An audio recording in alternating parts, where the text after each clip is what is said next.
ছেলেহারা মা 16 ডিসেম্বর পেয়েছে, তার সন্তানকে পায় নাই।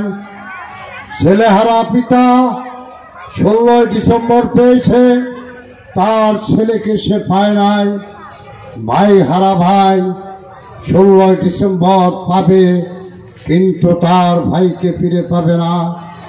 ভাই হারা বোন তার আত্মনাথ 16 ডিসেম্বর আসে, আর তাদের আপনজনদের কথা বারবার স্মরণ করে দেয়, জাগাইয়ে দেয়। তাই 16 ডিসেম্বর এত গুরুত্ব এবং অর্থ বহন করে।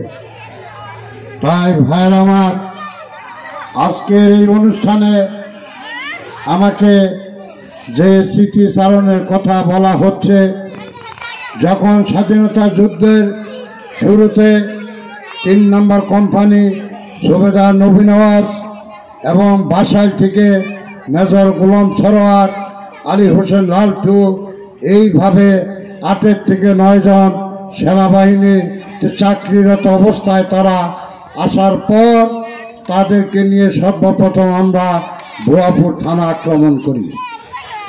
রাতের অন্ধকারে ভুয়াপুর থানা আক্রমণ করতে গিয়েছিলাম। মাত্র 3টি রাইফেল নিয়ে আমরা ভুয়াপুর থানা আক্রমণ করতে গিয়েছিলাম।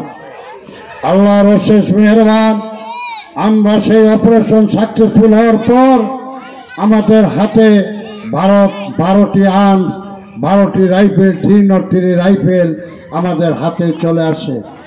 তাই নিয়ে আমরা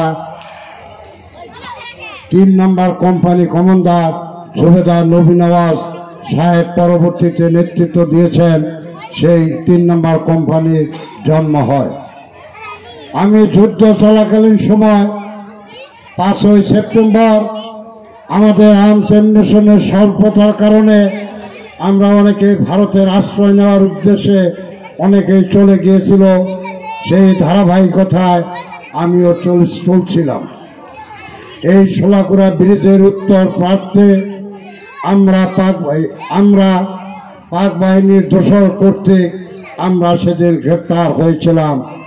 আমার সাথে গ্রেপ্তার হয়েছিল আরো 10 জন, আমাকে দিয়ে হলো 11 জন। আমাদেরকে গ্রেপ্তার করে টাঙ্গাইল যখন নিয়ে যাওয়া হয়, টাঙ্গাইল নিয়ে যাওয়ার পরে আমাদেরকে ইন্টারোগেশন করা হলো, আমাদেরকে জিজ্ঞাসাবাদ করা হলো।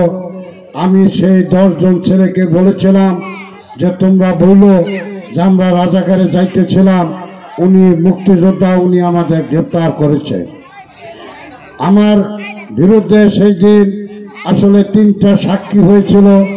একটি সাক্ষী দিয়েছিলেন আমাদের বাড়ির কাছে বাংলার কৃষ্ণমিয়া সাহেব, আর একটা সাক্ষী দিয়েছিলেন কুদ্দুস খা সাহেবের বড় ছেলে জোয়ার খা, আর একটি সাক্ষীকে সম্পর্কে আমি ওয়াকিফ না।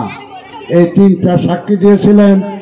এই 3 সাক্ষী এবং আমার স্বীকারোক্তির কারণে সেদিন আমাকে মৃত্যুদণ্ডে ঘোষিত করা হয়েছিল। কেন আমি স্বীকার করলাম, তার একটি কারণ আছে।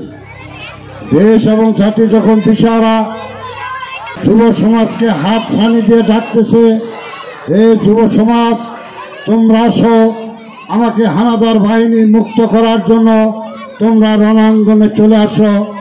সেই মুহূর্তে ভেবেছিলাম আমাকে ছাড় দেওয়ার কোনো সুযোগ নাই। আমার জীবনটাকে স্যাক্রিফাইস করলে বাকি 10টি ছেলে যদি আসলে বাঁচতে পারে, তাহলে পরে দেশের এই চরম মুহূর্তে তাদের খুব প্রয়োজন।